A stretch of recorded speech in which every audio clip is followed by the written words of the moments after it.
Yeah, I hate podcasts when they start like, "Hey man, it's closers or losers and stuff like that." So You're a loser.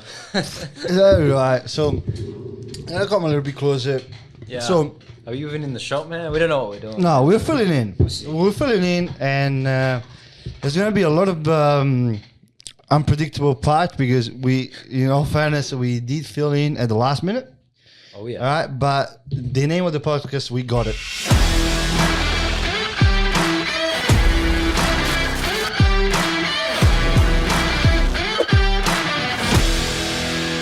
Right, it's closers or losers. I'm not your host, but I'm not the host that you want, but probably the host that you need. And I got Anthony Vizzari. Anthony is the chief of sales for the entire group, on top of like a really good friend of mine as well. Or, hopefully you feel the same way. So On most cases. So let's talk about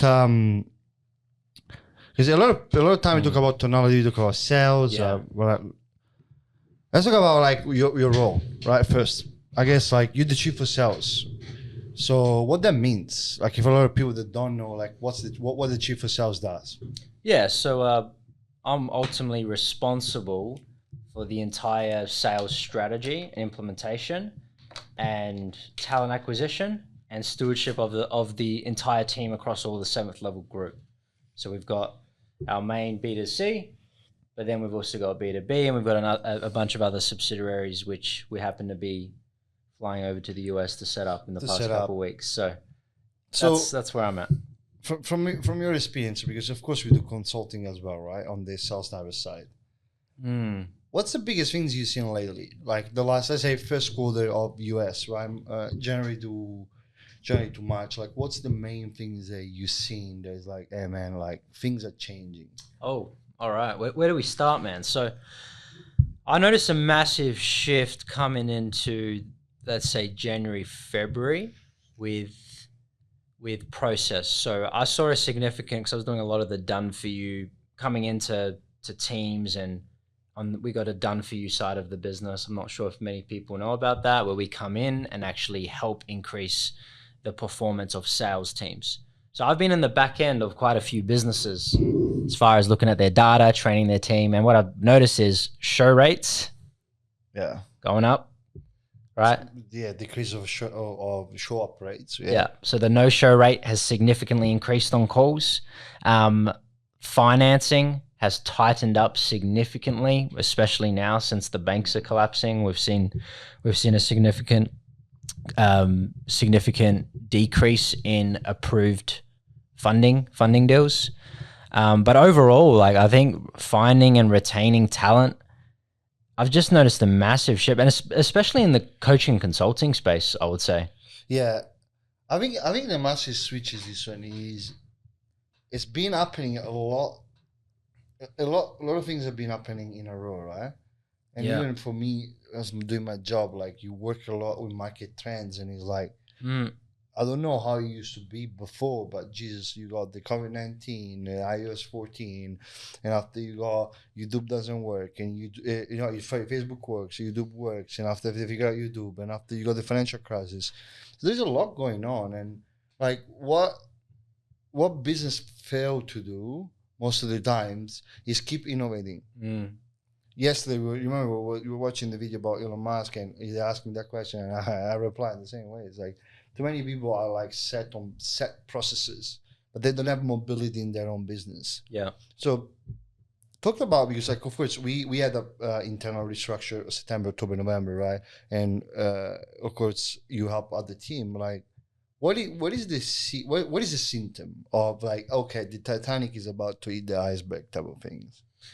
I think the biggest thing is when you're looking at data, which most people don't have accurate data, but the symptoms you will see is you'll see that the data start to display things that don't make sense, in my opinion. So you'll see that you're spending more on ads, or you'll come to me and say, hey, we're spending more on ads, but why aren't we getting more sales? Like, I'll give you an example. One of our clients had me come in the past 30 days and assess their sales team. Okay, how did that go? Interesting. You want to hear about it? Yeah, let's go. Yeah, so they're doing over 2 million a month in revenue, right? So they had me come in and see what's going on with their sales team, because they were bringing in more sales reps, but they weren't seeing more sales come in, and their rollers wasn't increasing as fast as they'd like. So day one, I come in and I requested the data. So I'm looking at the data. This is my favorite moment of coming into businesses and fixing their systems. Show me your data. I take one look at the data, and they had their data tracked in a certain way on a spreadsheet, which just didn't make sense. And I saw the number of calls that were booked, and then I saw the show rates that were recorded, and then I saw the close rates. And I'm like, something is off here. Something is off here. Like, the show rates are looking good. The close rates are reported good. The ultimate sales at the end, based on the amount of spend that the business was spending, I'm like, nah, this doesn't make sense. So I went back into their scheduling software and their scheduling system, and I compared the amount of book calls that the team were reporting versus what was actually coming through the calendar. And what I saw, for 3 months in a row, they were underreporting 800 book calls every single month. Okay, so what do you do then? Because then I take a big breath. Yeah, I got work to do. Yeah, so it's 2 million a month, right? Yeah. So it's definitely going, right? Yeah. So what's the first instant, and what's the plan? Plan number one is to centralize the data and get accurate data. Number one, figure out what's the real data. Change everything. I can't change anything. Like, what you don't, what you don't track, you can't adjust. Yeah. What you're not measuring, you can't fix. So step number one, you need data, because I don't make decisions based on emotions. We've scaled up many businesses, right? Yeah. Even on our done for you sales side, without the data, you don't know if it's working, you don't know if it's not. So number one, get accurate data. So I task that out. I need accurate data. This is what's going wrong in the reporting. And then from there, it's like, then I can actually figure out what the lowest hanging fruit is. Yeah. You know why though?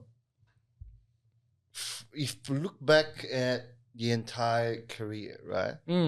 And the old things with Sales Diver and Sunflower, is most of the decision that you make on a day-to-day, they can't be feeling driven. Yeah. Right? So that means that if you can't measure it, technically you're not doing it. So your opt-in rates for your campaign, your closing rate, everything has to be measured. Now, there is complexity, and in complexity, you lose some measurement, but at least you need to have a pulse of it. Yeah. Right? But the biggest mistake is this one. Yes, you need to make the driven decisions, but strategy is an intuition-based skill. That's what I think a lot of business gets stuck to, is they stop listening to their gut, and they just do what the coach tells them to do, and things go backwards. Yeah. So I guess now, because you fix it, right? Technically, it's in the process of getting fixed and all that stuff, because I know that. Yeah. What's the feeling on your job? Like, in terms of, like, how do you feel? How stressed do you feel? Like, how, you know what I'm saying? Like, walk me through that, because a lot of people is like, yeah, okay, this sales. This is the next level. This is being the chief of sales. Yeah. How stressed do you feel? Yeah, I mean, I gotta be, Yeah. I have to be. Like, I'm ultimately responsible, like I said, for all the sales functions of the entire 7th level group, right? The talent that's coming through, the sales process that's coming through. And I need to make sure that all the divisions with delivery, marketing, and sales, I need to make sure that my sales function is set up in a way that's serving marketing and serving delivery, not creating chaos. So I'm responsible at the end of the day. If we're not making sales, that's on me. Like, I'll put up my hand and I'll resign. Do you know what I mean? So, like, there's a lot of pressure, man. There's a lot of pressure, but with that becomes the responsibility of I can pull levers that create great impact. And that's the thing I like. That's a great quote. We're definitely going to clip that one. So walk me through, right? So there's a process where you get stressed, and I'll tell you my one after, right? Yeah. What's the stress? What's the stress into action? Like, how do you go from, like, okay, stop a second, this is my to-do list. Yeah. This is what I got to do. Yeah. So you get that feeling of stress. what's the problem I'm trying to solve? What's the outcome I want? So you just got to ask yourself that question. Seems What familiar. problem? What problem am I trying to solve? Probably heard that from you. Yeah, but that's what it is. It's like I was in a meeting today, and then there was a bit of chaos going on, and I was like, all right, pause a second. What problem are we trying to solve here? What actions do we need to take? And then it just comes back to, you take away the feeling, right? We just said that earlier. Take away the feeling out of it, and then it just comes down to, what does the data say? What do we have to do? And then all you can do, man, is just do it. And then if it works, it works. If it doesn't, re-strategize. Exactly right. I think the big one is this one, is a lot of people get hung up on the things that don't work, right? So they try once, they don't work, and it's like, you go like in the panic mode. Yeah. Like for me, I remember like even when I started marketing in terms of like with Charlie and Grant together, and a lot of the campaign that we've done, that didn't work. But is how you keep relentlessly coming at it, right? The same things is with the management and sales. It's like, and man, it ain't gonna go right all the times, which is how you keep coming at it. Yeah. But like for me, and I'm the chief. If you don't watching this and you don't understand what the heck job I'm doing, I'm the chief revenue officer, which is like you build strategy for the group, right? Now the great things is you're really creative. It's really a creative job. Like I will be awake at 2 a.m. or 3 a.m. and go and scratch something. The bad things is you are one step into the future and one step into the present, right? Tell us about that. Yeah, that's the struggle. You want one step, you need to see the future, but you can't tell it, because if you tell people the future, or if you're trying to tell them the next step, everything gets future paced, and what do you get done today? It gets all fucked up. We experienced that about a year ago, didn't we? That. So you have to kind of like persuade everybody to get where you want to go. It's a weird thing, and after I tell you, okay, this is what's happening, but I predicted it, or I direct everybody there. And of course, there is a lot of stress, because like you were saying, if this thing doesn't meet KPI, which has been meeting KPI for 21 months straight, by the way, if it doesn't meet, my head is on the chopping block, and I'm super happy about it. Super happy about it. And the other things, if I can give an advice for every business owner, but yes, every sales guy I can't be focusing on everything. That's one thing that I've mastered, is I'm super stressed, which I'm really cool with that, because I love this feeling of being stressed because it gets me going. But I can't be fixing everything. Yeah. I need to focus on what makes us money. And you small and tweak some single part that makes up money and move on the other part. That's one thing I had to adjust myself, especially recently, because I love doing the doing, right? I was at a point where, I just want to get in there and fix it. But we had a few conversations, and you made it clear that I can't be doing that. You know, because it's taken away the focus, and then it's the time to think. I remember there was like maybe a couple of, before we came to the US, right? Yeah. I think there was a time where we just didn't feel like we had time to think, because there was a period we just had to do. But there's elements where you have to do that. We had to do that. Yeah. We had to do that, because at some point, like I was saying yesterday for the new opportunity side that we have, is like, you gotta play messy, man. Yeah. Right? Yeah. Messy, you can't go and find the UI, just play. And that's the doing. Yeah. That's the doing. Either if you are a C-level or president, this is just, you gotta do it. But also there is the side of communicating, because if you stop thinking, what's happening is the wheel doesn't turn, but it stays stable. At some point it will stop. Yeah. That's where a lot of business owners, they might be watching is like, how do I get a file sales goal? Right? Or either, how do I get my team to perform so I move to the next level? It's like, you gotta find a help, because if you stop innovating your product, you are done. 100%. Product is the main things. Is like the creative process around the product is all the things that drives innovation. If innovation stops, everything is cooked, right? Yeah. Yeah. The other important thing as well is having the team realigned. Back to what you asked me earlier, what's the steps? It's like, why are they there? What's the mission, vision, and values? Because when you're so caught up in the everyday doing of the business, is, especially as a sales, like we got sales reps and business owners watching, they're just in the everyday of the business, which is moving at a fast pace. Is like they forget why they're there and what they're going towards, which loses the motivation from the team and especially the execs in the business as well. Yeah, people need to feel that they're in for a cause. They don't. Yeah. You can't have them. You can't have them be in for just the sake of selling. Yeah. They have to be in for a cause, which is like, hey man, we're going to change something, like change the environment. We're going to be the biggest company, because then they're in a path, right? That's a big one that a lot of business owners don't get, is like having your brand. I know it's boring when you go through brand, mission, and value, but you gotta do it because like then you set the tone for where we're going. Otherwise, people get lost, and it ties up what you say on the start. It's like a lot of people lose, a lot of company that you find that you're helping now, they lose their staff, right? Yeah. The churn of staff is because those people are just there for the money. So it's like as soon as someone gives them more money, they leave. It's that and the lack of management as well, and the lack of leadership. Yeah. Let's talk about that. How much do you reckon lack of leadership does contribute with the data and no show? Big time. I see it a lot because I'll come into businesses and I'll see someone called a sales manager that's never done sales, never understands numbers, and then they've put together some spreadsheet that they think makes sense, but they have no understanding of what the sales reps are actually doing. Like I see this all the time. Like that one business I was telling you about that I've recently come in, like they're doing over $2 million a month. You know, the reporting was saying that their show rates on their sales calls was 51%. What was the real number? 28.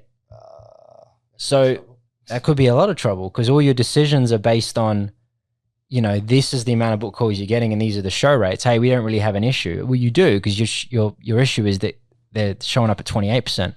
What's which I fixed, by the way, came in within 1 week. I have no doubt, because you have incredible skills in what you do. I guess so we came to the US to start those businesses, and you know, thank God we have some momentum going, right? So we didn't fail on there. I guess what's the biggest things you learned if you look back? Biggest thing I learned looking back, I would say it just comes back to a strategy, like how important strategy really is. Because especially for us, we started 4 different businesses at the same time. So without having the strategy, and part of the strategy is having the right team, super important. I don't think I realized how important having a team is until I needed a team to do the doing, because I had to step up and do more thinking. So if you don't have the strategy and you don't have the team which comes from having the right strategy, like you can't do everything yourself. That's the biggest lesson I've learned. You need people around you that can actually help you. And part of that is like your role, especially if anyone here is a business owner in management or in leadership, like your role is to serve the people in your team. That's what it is.